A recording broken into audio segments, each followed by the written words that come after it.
Hello मेरे प्यारे प्यारे गोल मटोल रसगुल्ले, कैसे हो आप सब? क्या हाल चाल है आप सबके? नहीं नहीं, पहले आप लोग चैट बॉक्स में बताओ, हाय हेलो राधे राधे, कुछ तो करो भाई, कुछ तो करो। स्वागत नहीं करोगे हमारा? चैट बॉक्स में आप लोग कुछ तो बोलो। 4 लोग देख रहे हैं, 40 लोग देख रहे हैं, 400 लोग देख रहे हैं, कोई फर्क नहीं पड़ता भाई। आप लोग हाय हेलो करोगे आज। और एक बार ये नया चैनल को लाइक भी कर दो, सब्सक्राइब भी कर दो, और अपने सारे के सारे दोस्तों में शेयर भी कर देना। अभिषेक झा 2.0 हमारा नया चैनल है।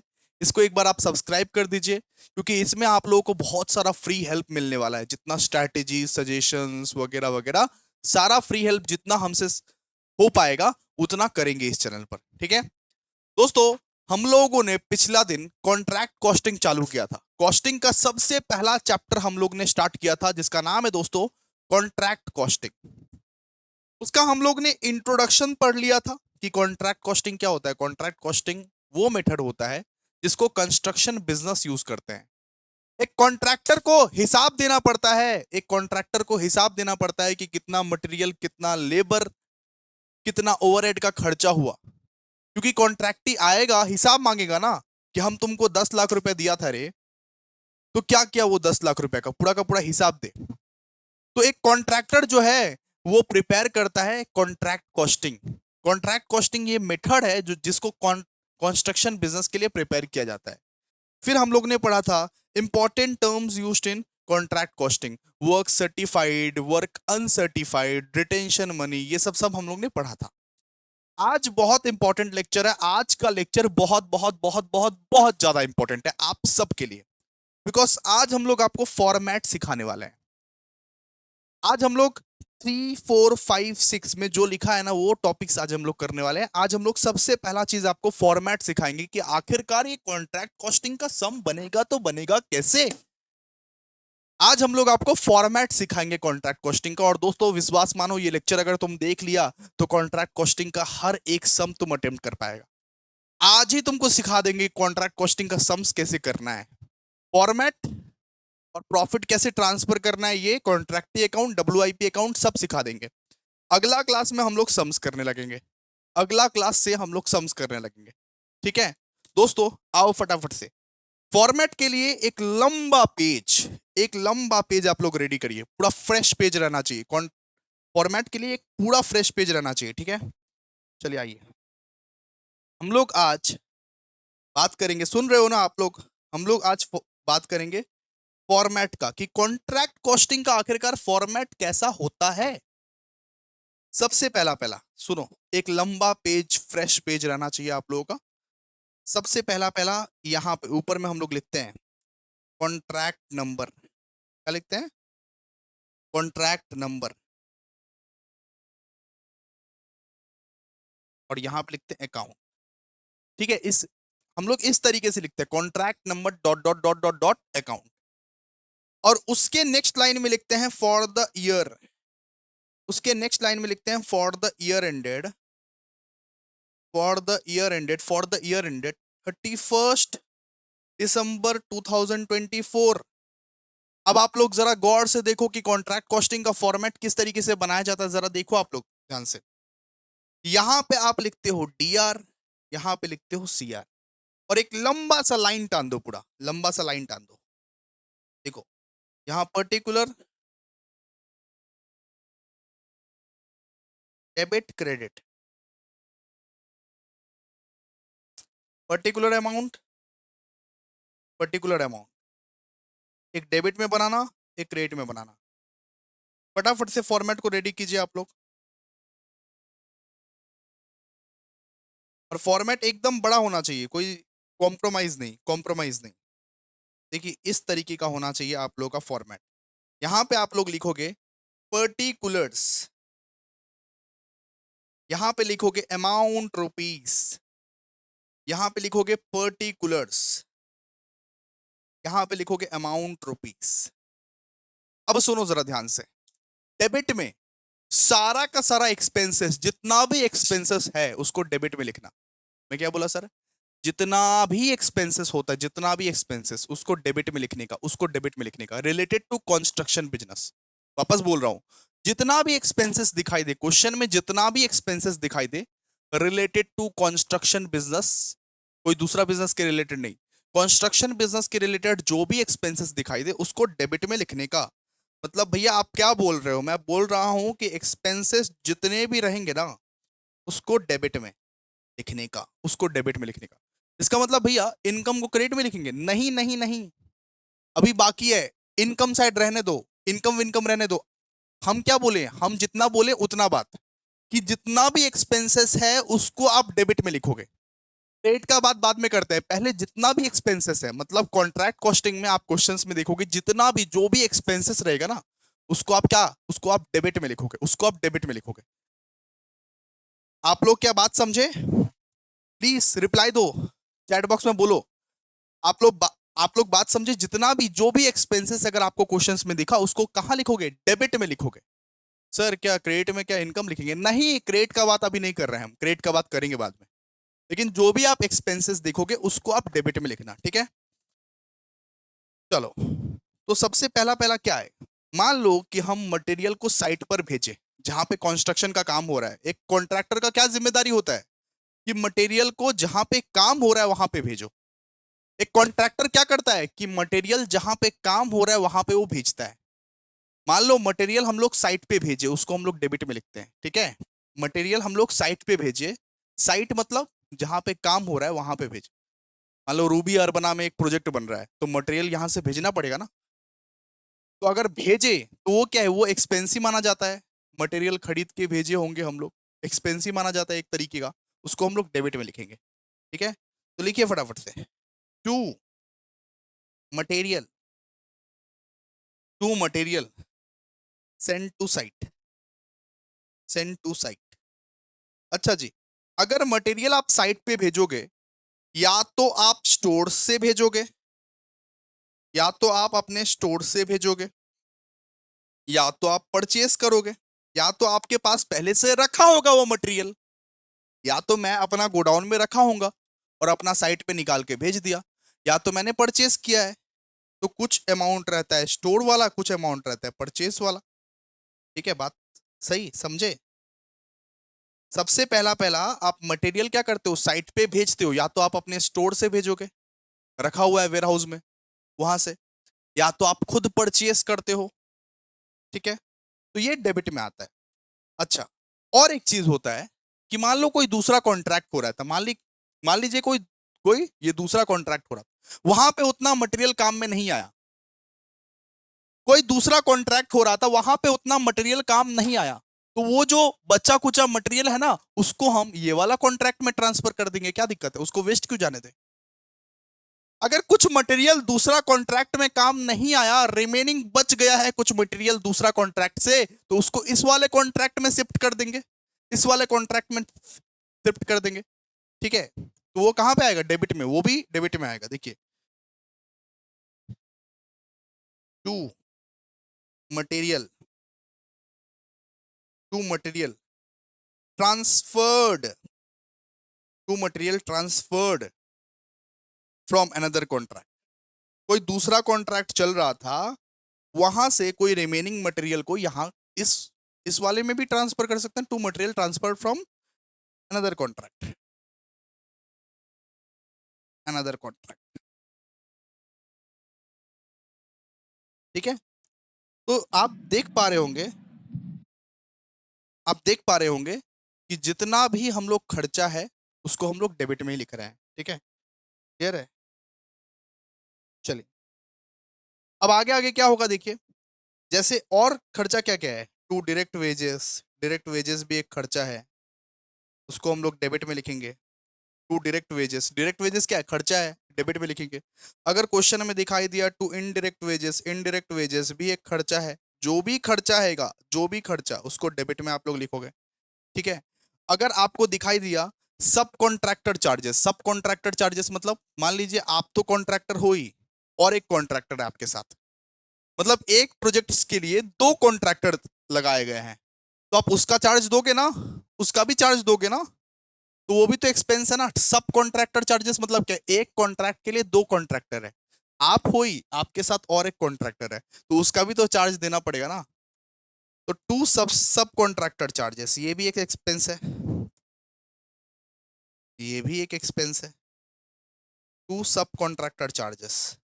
मतलब मैंने क्या बोला कि जो भी एक्सपेंस है उसको आप डेबिट में लिखोगे, सीधा सा बात है, जो भी एक्सपेंस है उसको आप डेबिट में लिखोगे। To establishment charges, establishment charges भी एक्सपेंस है,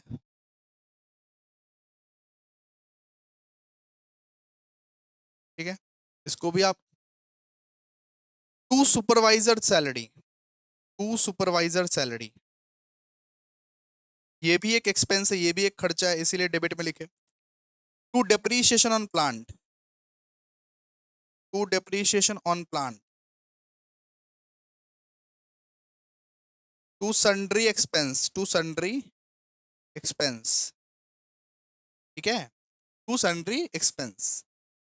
to overhead charges, to overhead charges.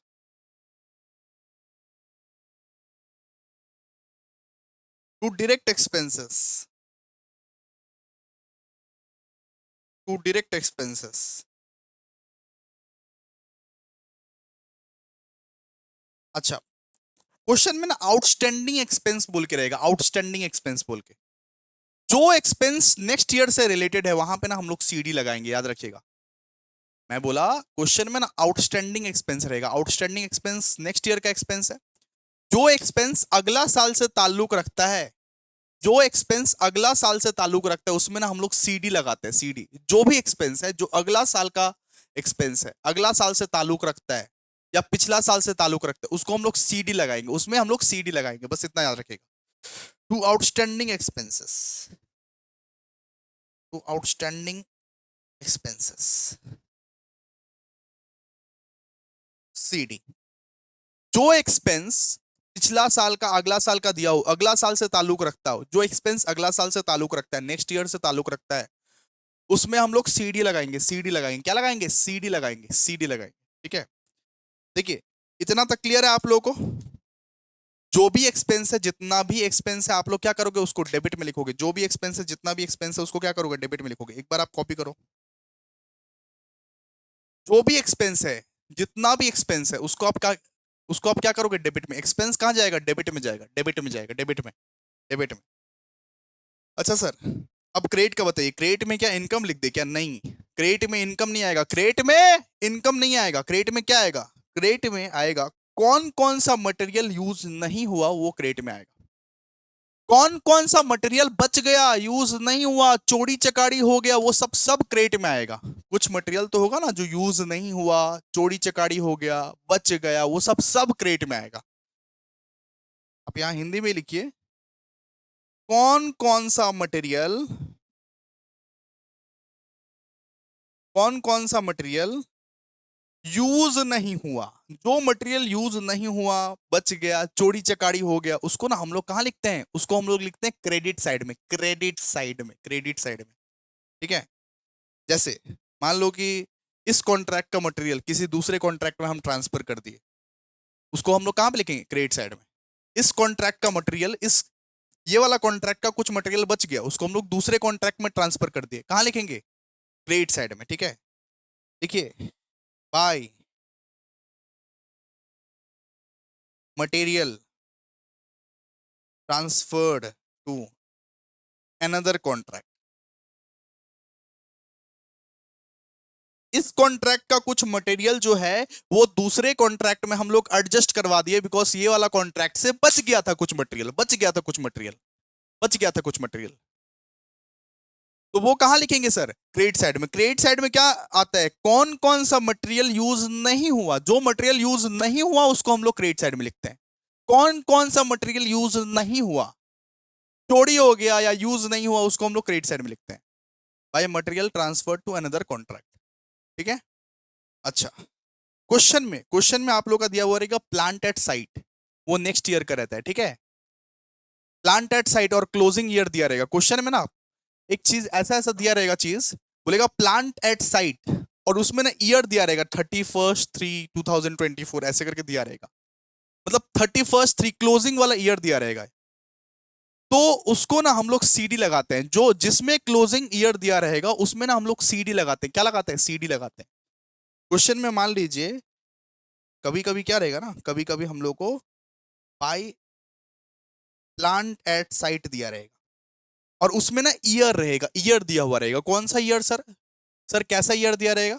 उसमें लिखा रहेगा 31/3/2024। अगर ऐसा दिखे, दिखते ही सीडी लगा देना, दिखते ही सीडी लगा देना। कैरिड डाउन, सीडी मतलब कैरिड डाउन, दिखते ही सीडी लगा देना, ठीक है। ऐसे ही आपको मटेरियल एट साइट का भी दिखेगा भाई, मटेरियल एट साइट, इसका भी आपको क्लोजिंग बैलेंस दिखेगा। अगर क्लोजिंग बैलेंस दिखा, किसी चीज का भी क्लोजिंग बैलेंस दिखा, अगर क्वेश्चन में प्लांट एट साइट का क्लोजिंग बैलेंस दिखा, मटेरियल एट साइट का क्लोजिंग बैलेंस दिखा, क्लोजिंग बैलेंस कैसे पता करें भैया? उसके बगल में ना 31/3/2024 ऐसे करके डेट लिखा रहेगा, डेट लिखा रहेगा। डेट लिखते ही समझ जाना कि ये सीडी वाला आइटम है, सीडी वाला आइटम है, ये क्लोजिंग बैलेंस है। क्लोजिंग बैलेंस देखते ही सीडी, सीडी लगा देना, ठीक है। अच्छा, फिर by material return to store. अगर मान लो कि मटेरियल को हमने स्टोर में रिटर्न कर दिया, मटेरियल को हमने स्टोर में रिटर्न कर दिया, तो वो आएगा क्रेडिट साइड में। क्रेडिट साइड में क्या क्या आता है सर? कौन कौन सा मटेरियल यूज नहीं हुआ? जो मटेरियल यूज नहीं हुआ उसको हम लोग क्रेडिट साइड में डालते हैं, ठीक है। By material return to store. अगर मान लो मटेरियल की चोरी हो गई, मटेरियल की चोरी हो गई, by material stolen, by material stolen. अगर मटेरियल की चोरी हो गई बेटा, तो उसको भी हम लोग क्रेडिट साइड में डालते हैं। लेकिन क्रेडिट साइड में सिर्फ उसका कॉस्ट प्राइस लेना, कॉस्ट प्राइस, प्रॉफिट प्रॉफिट मत लेना उसमें, कॉस्ट प्राइस लेना, cost price, only cost price. उसका सिर्फ और सिर्फ कॉस्ट प्राइस लेना, only cost price. Material material बेटा चोरी हो गई तो उसका सिर्फ कॉस्ट प्राइस लेने का, प्रॉफिट नहीं लेना। उसमें दिया रहेगा कॉस्ट प्राइस और सेलिंग प्राइस दिया रहेगा, सेलिंग प्राइस मत लेना, कॉस्ट प्राइस लेना। क्या लोगे बताओ, कमेंट सेक्शन में बताओ। मटेरियल स्टोलन का, सुनो सुनो सुनो सुनो, लिखना मत इसको, ठीक है। मटेरियल स्टोलन का कॉस्ट प्राइस दिया हुआ है 10,000, सेलिंग प्राइस दिया हुआ है 15,000। कौन सा लोगे बताओ, कमेंट सेक्शन बताओ, कमेंट सेक्शन बताओ। मटेरियल स्टोलन का कॉस्ट प्राइस दिया हुआ है 10,000, सेलिंग प्राइस दिया हुआ है 15,000, कौन सा लोगे? कौन सा लोगे? सर कॉस्ट प्राइस वाला लेंगे सर, चिल्लाइए मत सर, कॉस्ट प्राइस वाला लेंगे, कॉस्ट प्राइस लेंगे, कॉस्ट प्राइस 10,000। आप लोगों को जब बताने बोलता हूं तो बताइएगा, ठीक है। ऐसे चुप मत बैठा रहिएगा, चुप मत बैठा रहिएगा, ठीक है। फिर क्या आएगा सर? जो मटेरियल यूज नहीं हुआ वो सब आएगा, ठीक है। बाई मटेरियल स्टोलन लिख दिए। फिर लिखिए by cost of material, by cost of material, by cost of material, ये भी हम लोग को लेना है। बाई कॉस्ट ऑफ मटेरियल ये भी हम लोग को लेना है। इग्नोर प्रॉफिट और लॉस। कोई भी प्रॉफिट और लॉस अगर हो कॉस्ट ऑफ मटेरियल में, कॉस्ट ऑफ मटेरियल में कोई भी प्रॉफिट या लॉस देखे उसको इग्नोर करने का। जैसे आप अपने एक्स को इग्नोर करते हो, वैसे ही कोई भी प्रॉफिट अगर हो उसको इग्नोर कर दीजिएगा, कोई भी प्रॉफिट लॉस अगर हो तो उसको इग्नोर कर दीजिएगा। इग्नोर प्रॉफिट और लॉस, इग्नोर प्रॉफिट और लॉस। कोई भी प्रॉफिट हो या कोई भी लॉस हो उसको क्या कीजिएगा, इग्नोर कीजिएगा बेटा, इग्नोर, ठीक है। अच्छा, by scrap sale of material. मान लीजिए कोई मटेरियल को आपने भंगार वंगार में बेच दिया, कोई मटेरियल को आपने भंगार में बेच दिया, तो वो भी क्रेडिट साइड में ही आएगा। क्रेडिट साइड में वो आएगा कि कौन कौन सा मटेरियल यूज नहीं हुआ। जो मटेरियल यूज नहीं हुआ वो सब सब क्रेडिट साइड में आएगा। By scrap sale of material, by scrap sale of material, ये कहां आएगा? ये भी आएगा क्रेडिट साइड में। देखिए, नेवर टेक अदर स्क्रैप, कोई दूसरा स्क्रैप नहीं लेने का, सिर्फ मटेरियल का स्क्रैप ही लेना, ठीक है। सिर्फ मटेरियल का स्क्रैप ही लेना, कोई दूसरा चीज का स्क्रैप मत लेना। नेवर टेक अदर स्क्रैप, कोई दूसरा चीज का स्क्रैप मत लेना, सिर्फ और सिर्फ मटेरियल का ही स्क्रैप लेना, ठीक है। हमने कौन कौन सा इंपॉर्टेंट बात बताया? ये जो मटेरियल स्टोलन है, मटेरियल स्टोलन का सिर्फ ओनली कॉस्ट प्राइस लेना है, only cost price, selling price नहीं लेना है मटेरियल स्टोलन का, और ये क्रेडिट साइड में आएगा।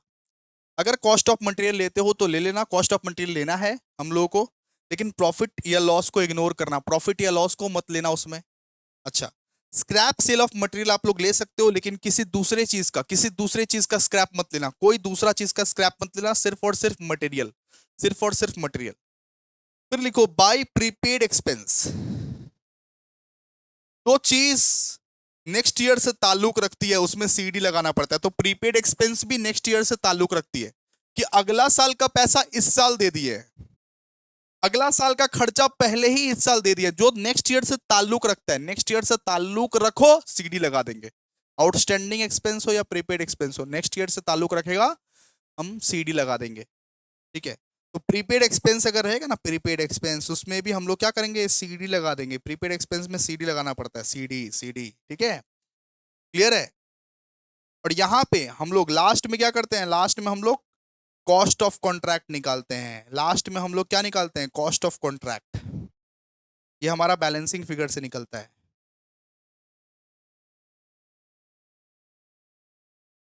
ये हमारा बैलेंसिंग फिगर निकलता है। ये कॉस्ट ऑफ कॉन्ट्रैक्ट क्या निकलता है बेटा, ये बैलेंसिंग फिगर हमारा निकलता है। इतना कुछ करने के बाद ये बैलेंसिंग फिगर में हमारा क्या निकलता है, कॉस्ट ऑफ कॉन्ट्रैक्ट। यहां से हमारा निकलता है कॉस्ट ऑफ कॉन्ट्रैक्ट।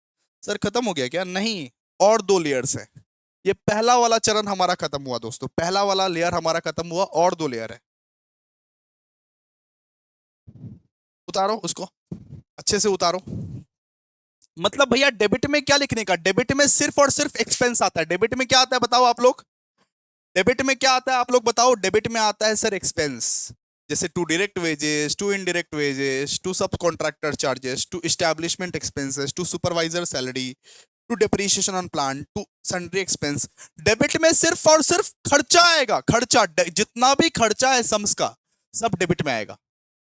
और एक आता है आउटस्टैंडिंग एक्सपेंस, जो नेक्स्ट ईयर से ताल्लुक रखता है। जो नेक्स्ट ईयर से ताल्लुक, जो भी एक्सपेंस नेक्स्ट ईयर से ताल्लुक रखता है, उसको ना सीडी लगाना पड़ता है। जो भी खर्चा नेक्स्ट ईयर से ताल्लुक रखता है, उसको ना हम लोग को सीडी लगाना पड़ता है। तो आउटस्टैंडिंग एक्सपेंस सीडी, सिंपल सी बात है। अच्छा भैया, ये बोलो कि क्रेडिट में तब हम लोग क्या लिखते हैं, क्रेडिट में वो सब मटेरियल लिखते हैं, कौन कौन सा मटेरियल यूज नहीं हुआ। क्रेडिट में हम लोग क्या लिखते हैं, कौन कौन सा मटेरियल यूज नहीं हुआ, वो चीज हम लोग क्रेडिट में लिखते हैं। जैसे by material transfer to another contract, इस कॉन्ट्रैक्ट का मटेरियल दूसरे कॉन्ट्रैक्ट में ट्रांसफर कर दिया गया। By plant at site, by material at site, मतलब कौन कौन सा मटेरियल यूज नहीं हुआ, वो सब सब हम लोग क्रेडिट में लिखते हैं। ठीक है। और निकालते क्या है, इससे हमारा निकलता क्या है, इससे हमारा निकलता है कॉस्ट ऑफ कॉन्ट्रैक्ट। इससे हमारा निकलता है कॉस्ट ऑफ कॉन्ट्रैक्ट। ठीक है, डन, क्लियर है। तो यहां पे अमाउंट निकला, यहां पे अमाउंट निकला। अब ये बताओ, ये cost of contract by cost of contract CD है। ठीक है, बाई कॉस्ट ऑफ कॉन्ट्रैक्ट क्या है, by cost of contract CD है। अगर सीडी यहां है तो बीडी कहां आएगा, बीडी यहां आएगा। फर्स्ट लेयर हमारा खत्म, सेकेंड लेयर चालू हो गया। ऐसे ही यही फॉर्मेट हम लोग को हर एक सब में, प्रत्येक सब में यही फॉर्मेट हम लोग को फॉलो करना है। तो कॉस्ट ऑफ कॉन्ट्रैक्ट का सीडी, क्लोजिंग बैलेंस यहाँ है, तो ओपनिंग बैलेंस कहाँ आएगा, यहाँ। तो लिखिए यहाँ पे, लिखिए to cost of contract, to cost of contract, to cost of contract BD. ठीक है, to cost of contract BD. यहां से हम लोग फिर सेकंड लेयर स्टार्ट करेंगे। ये फर्स्ट लेयर हमारा खत्म हो गया, यहां से हम लोग सेकंड लेयर अपना स्टार्ट करेंगे। बिल्कुल यही सेम प्रोसीड्योर हर एक सब में फॉलो होगा, by cost of contract BD. और यहां पे हम लोग इस साइड में, क्रेडिट साइड में हम लोग लिखते हैं, सुनिए, याद कर लीजिएगा, क्रेडिट साइड में हम लोग लिखते हैं by work in progress, by work in progress. Credit side में हम लोग लिखते हैं दोस्तों by work in progress. Sir work in progress में क्या क्या लिखते हैं, वर्क इन प्रोग्रेस में 3 पार्ट आता है, 2 पार्ट आता है। मुख्य मुख्य तौर से 2 पार्ट आता है, और कभी कभी 3 पार्ट भी आ सकता है। एक आता है वर्क सर्टिफाइड। वर्क सर्टिफाइड का जो अमाउंट होगा, मतलब मान लो कि 10 लाख का काम था, उसमें से 7 लाख का काम कंप्लीट हुआ, तो वर्क सर्टिफाइड का अमाउंट आप लोग को लिखना है। ठीक है, वर्क सर्टिफाइड का अमाउंट आप लोग को लिखना है यहाँ पे, क्लियर है। फिर वर्क अनसर्टिफाइड भी इसी में आता है, वर्क अनसर्टिफाइड भी इसी में आता है। ठीक है, क्लियर है। और कभी कभी एस्केलेशन क्लॉज, एस्केलेशन क्लॉज के बारे में पिछला दिन समझाए थे ना, कि अगर मटेरियल लेबर ओवरहेड का दाम बढ़ गया, अगर मटेरियल लेबर ओवरहेड का दाम बढ़ गया, तब हम लोगों को क्या करना पड़ता है, हम लोगों को कॉन्ट्रैक्टर को देना पड़ता है। ठीक है, कॉन्ट्रैक्टी अगर हम लोग है तो वो देना पड़ता है। उसके लिए हम लोग कभी कभी एस्केलेशन क्लॉज लगाते हैं। एस्केलेशन क्लॉज क्या बोलते हैं, एस्केलेशन क्लॉज। वो बात का बात है, जब सम्स आएगा उसके बारे में सिखा देंगे, अभी नहीं। वर्क सर्टिफाइड और वर्क अनसर्टिफाइड को वर्क इन प्रोग्रेस के अंदर आप लोग लिखते हो, ठीक है सर। क्या ये सब धुआं धक्कर करके हम लोगों को कॉस्ट ऑफ कॉन्ट्रैक्ट आया, कॉस्ट ऑफ कॉन्ट्रैक्ट को यहां पे शिफ्ट किया, फिर बाई वर्क इन प्रोग्रेस आया। वर्क इन प्रोग्रेस में वर्क सर्टिफाइड पहले, फिर वर्क अनसर्टिफाइड, फिर एस्केलेशन क्लॉज, ठीक है डन, क्लियर है। और इसका टोटल हम लोग बाहर लिख देंगे ऐसे, डन। ये सब करके फिर हमारा क्या आएगा, ये सब करके हम लोग फिर बैलेंसिंग फिगर निकालेंगे। किसका बैलेंसिंग फिगर निकालेंगे? To notional profit, to notional profit दूसरा वाला लेयर में आएगा balancing figure, to notional profit, to notional profit, इसका हम लोग को बैलेंसिंग फिगर आएगा। नोशनल प्रॉफिट मतलब अभी तक मेरे को पता नहीं कितना प्रॉफिट है, मैं एस्टिमेट कर रहा हूं इतना प्रॉफिट होने वाला है, मेरे को पता नहीं कितना प्रॉफिट है। नोशनल प्रॉफिट मतलब क्या होता है कि मुझे पता नहीं, मुझे पक्का पता नहीं कितना प्रॉफिट है, लेकिन मैं एस्टिमेट कर पा रहा हूं इतना प्रॉफिट होगा शायद, मैं एस्टिमेट कर पा रहा हूं इतना प्रॉफिट होगा शायद, इसको बोलते हैं नोशनल प्रॉफिट। ये निकलेगा बैलेंसिंग फिगर में, क्लियर है। और एक बार समझा देता हूं, देखिए सेकंड वाला लेयर क्या हुआ था? सबसे पहला पहला फर्स्ट लेयर में तो हम लोग डेबिट साइड में एक्सपेंस लिखे थे, सारा का सारा एक्सपेंस लिखे थे। क्रेडिट साइड में वो चीज लिखे थे जो मटेरियल यूज नहीं हुआ, जो मटेरियल यूज नहीं हुआ। ये सब चीज करके हम लोगों का कॉस्ट ऑफ कॉन्ट्रैक्ट आया, cost of contract. Cost of contract CD को हम लोग बीडी में पहले ट्रांसफर किए। क्रेडिट साइड में लिखिए by work in progress, work in progress में आता है वर्क सर्टिफाइड का अमाउंट, वर्क अनसर्टिफाइड का अमाउंट, और कभी कभार एस्केलेशन क्लॉज का अमाउंट भी आता है, ठीक है। ये सब करके हमारा नोशनल प्रॉफिट बैलेंसिंग फिगर निकलेगा। क्या ये सब करके क्या निकलेगा? नोशनल प्रॉफिट हमारा बैलेंसिंग फिगर निकलेगा। नोशनल प्रॉफिट मतलब एस्टिमेटेड प्रॉफिट, ये हमारा बैलेंसिंग फिगर निकलेगा, ठीक है, ठीक है सर, ये हमारा बैलेंसिंग फिगर निकलेगा। ओके, फिर क्या करना पड़ेगा? ये सेकंड लेयर हमारा खत्म हो गया, ये हमारा सेकंड लेयर खत्म हो गया। अच्छा, मान लीजिए यहां पे इसका क्लोजिंग बैलेंस है, नोशनल प्रॉफिट का यहां पे क्लोजिंग बैलेंस है, तो ओपनिंग ओपनिंग कहां आएगा? अगर डेबिट में क्लोजिंग बैलेंस है तो ओपनिंग कहां आएगा? चैट बॉक्स में बताओ। अगर डेबिट में क्लोजिंग बैलेंस है तो ओपनिंग कहां आएगा? भैया यहां पे क्रेडिट में आएगा ओपनिंग। तो लिखिए by notional profit BD, CD close हुआ था ना, नोशनल प्रॉफिट बीडी, मतलब आप थर्ड लेयर करने जा रहे हैं, third layer is the last layer, ये लास्ट लेयर हम लोग करने जा रहे हैं। देखिए नोशनल प्रॉफिट बीडी किए आप लोग यहां पे, ठीक है। अब क्या करेंगे? अब हम लोग ना कॉस्टिंग पीएनएल अकाउंट में हम लोग ट्रांसफर करेंगे प्रॉफिट। अब जो भी प्रॉफिट है ना उसको कॉस्टिंग पीएनएल अकाउंट में हम लोग ट्रांसफर करेंगे, to costing PL account, profit transferred.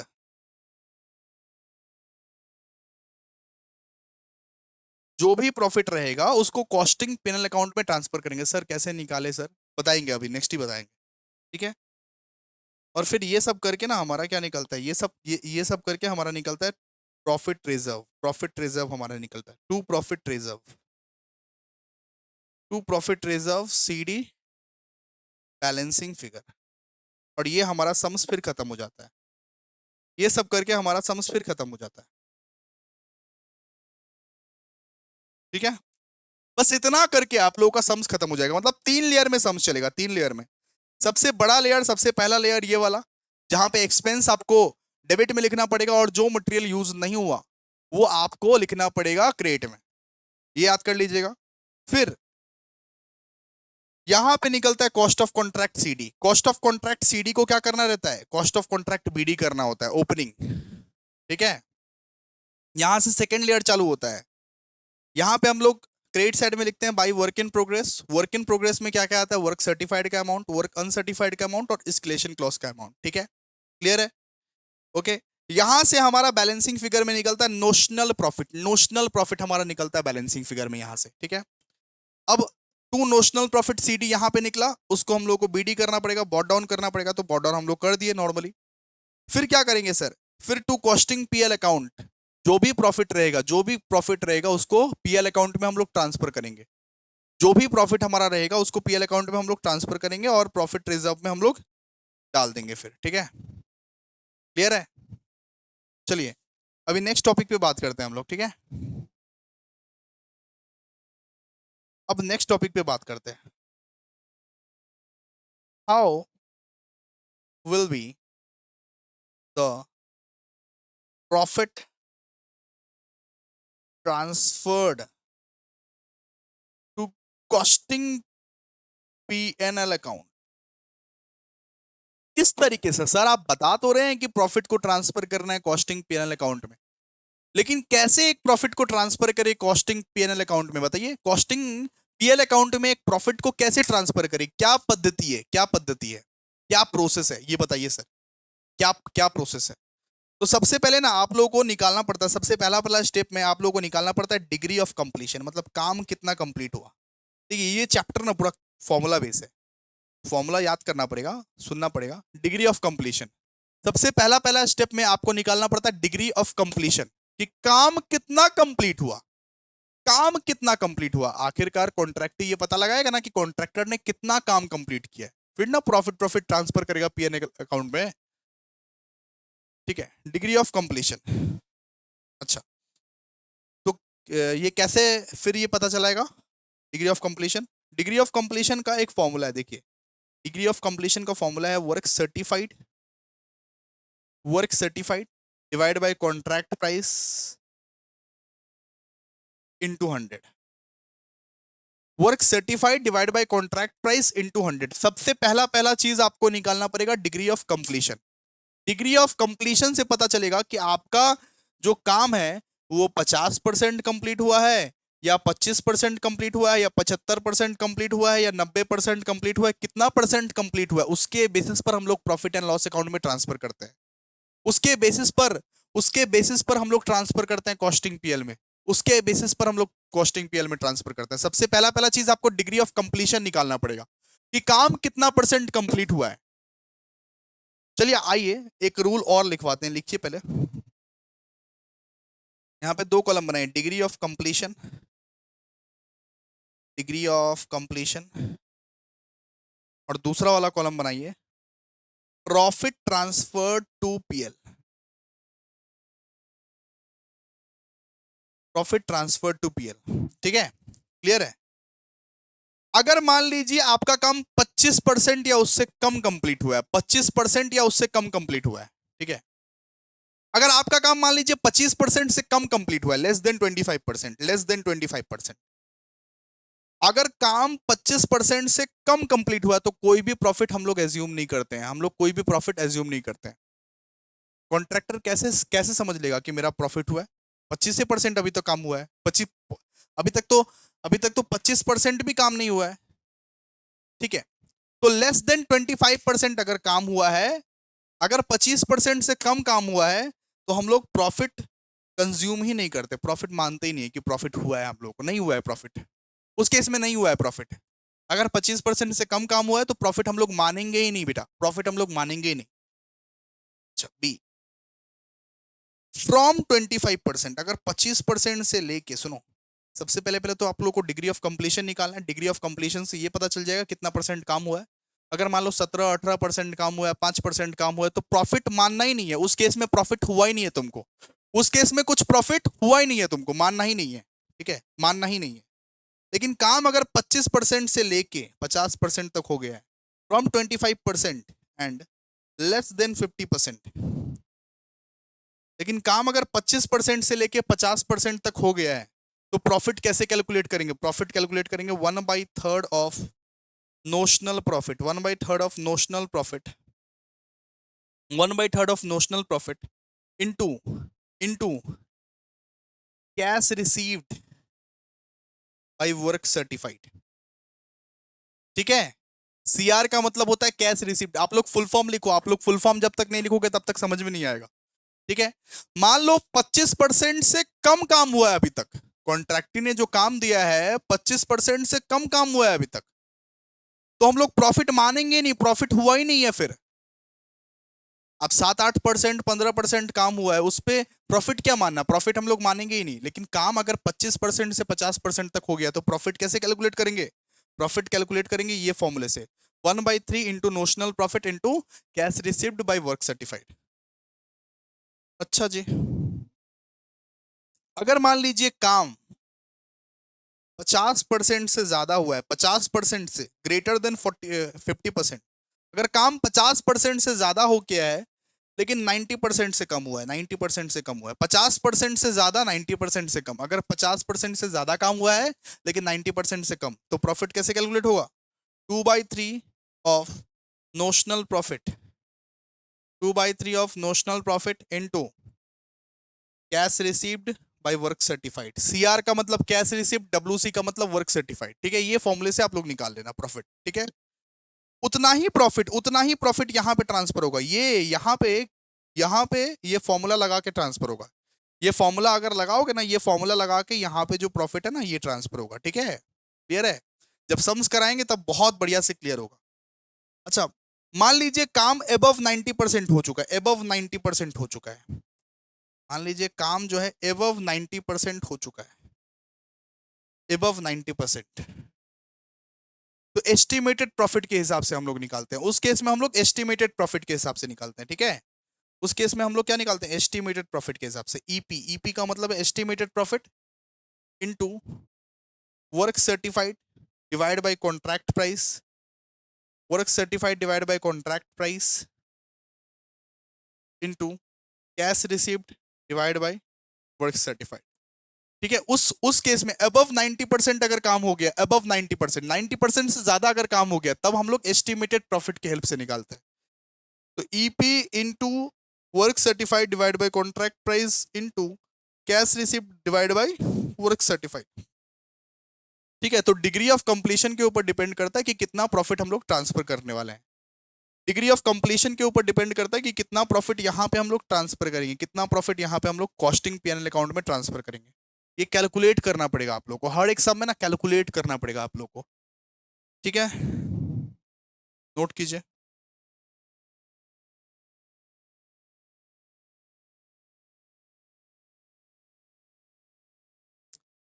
अब हम लोग क्या करेंगे ना, अब हम लोग वर्क इन प्रोग्रेस को कैलकुलेट करना जानेंगे कि वर्क इन प्रोग्रेस को हम लोग किस तरीके से कैलकुलेट करते हैं, उसको एक बार सीखेंगे।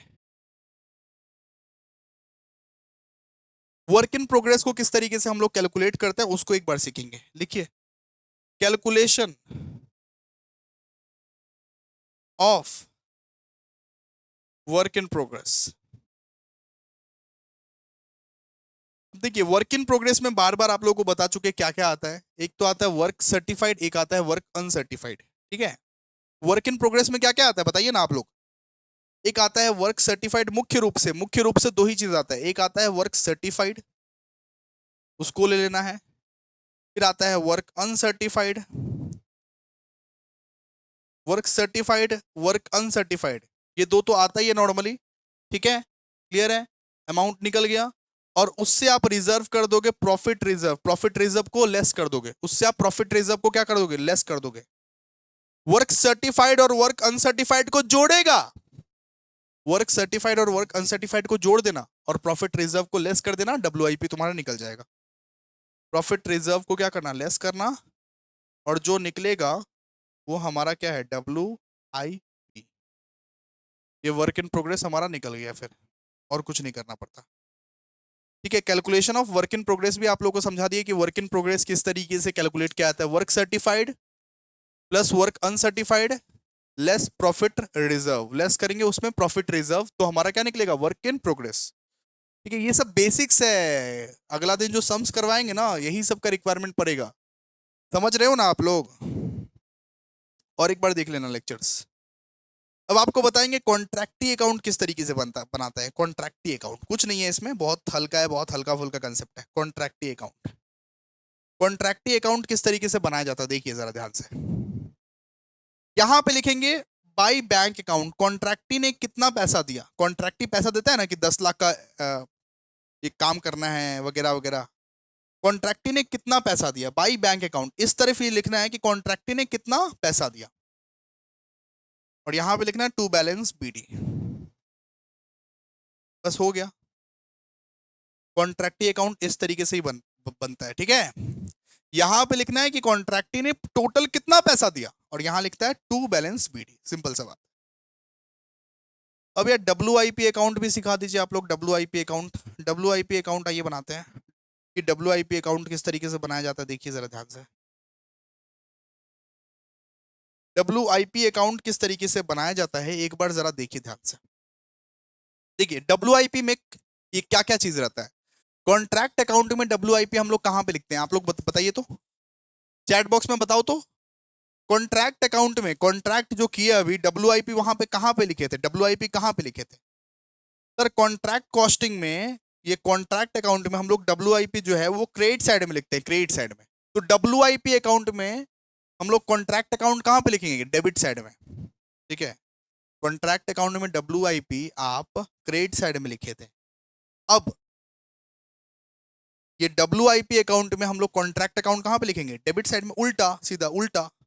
To contract account, to contract account, ठीक है।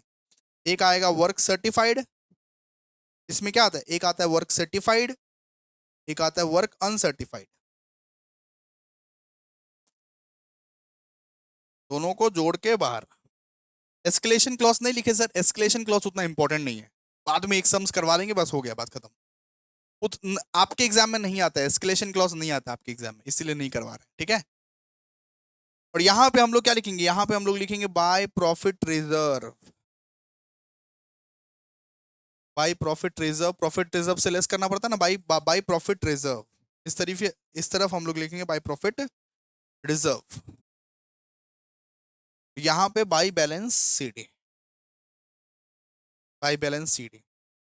ये हमारा WIP अकाउंट बन गया, बन के रेडी हो गया WIP अकाउंट, ठीक है। बस इतना का काम है और कुछ नहीं। बस जो जो करवाए ना उसको आप एक बार स्क्रीनशॉट ले लीजिए, घर में जाके पढ़िएगा, स्क्रीनशॉट ले लीजिए, घर में जाके पढ़िएगा। इतना इतना आप पहले लीजिए स्क्रीनशॉट, इतना पहले लीजिए स्क्रीनशॉट, उसके बाद और लिए, और लीजिए स्क्रीनशॉट, और लीजिए स्क्रीनशॉट, ले लीजिए, ठीक है। नेक्स्ट डे से हम लोग क्या करेंगे, सम्स करेंगे इसके ऊपर। नेक्स्ट डे से हम लोग सम्स करेंगे, ठीक है। नेक्स्ट डे से हम लोग क्या करेंगे, सम्स करेंगे, के ऊपर सम्स करेंगे। चलिए, तो बेसिकली हम लोग ने क्या क्या, डिग्री ऑफ कंप्लीशन कैसे करके निकालते हैं, एक बार 5 मिनट के लिए रिवाइज करा दूं। बेसिकली हम लोग प्रॉफिट कैसे ट्रांसफर करते हैं, costing profit and loss account में डिग्री ऑफ कंप्लीशन कैसे करके निकालते हैं, work certified divide by contract price into 100, ठीक है। फिर अगर मान लीजिए 25% से कम काम हुआ है तो कोई भी प्रॉफिट नहीं लेना है, 25% से ज्यादा लेकिन 50% से कम, देन ये फॉर्मूला अप्लाई कीजिएगा, 1/3 into notional profit into cash received by work certified. 50% से ज्यादा और 90% से कम अगर काम हुआ है तो 2/3 into notional profit into cash received by work certified. Above 90% काम हो चुका है तो एस्टिमेटेड प्रॉफिट की हेल्प से निकाला जाता है, estimated profit into work certified by contract price into cash received divide by work certified, ठीक है। बेसिकली आप लोग समझ गए होंगे, इतना तक आप लोग समझ गए होंगे। फिर हम लोग ने सीखा कि वर्क इन प्रोग्रेस का कैलकुलेशन कैसे किया जाता है, कॉन्ट्रैक्टी अकाउंट, फिर WIP अकाउंट वगैरह वगैरह, ठीक है। तो आज का सेशन यहीं पे हम लोग क्लोज करते हैं। रिवाइज करके आइएगा, अच्छे से समझ पाइएगा। अगले क्लास से हम लोग क्या करेंगे, सम्स करेंगे, सम्स करेंगे अगली क्लास से। Thank you so much guys, thank you so much.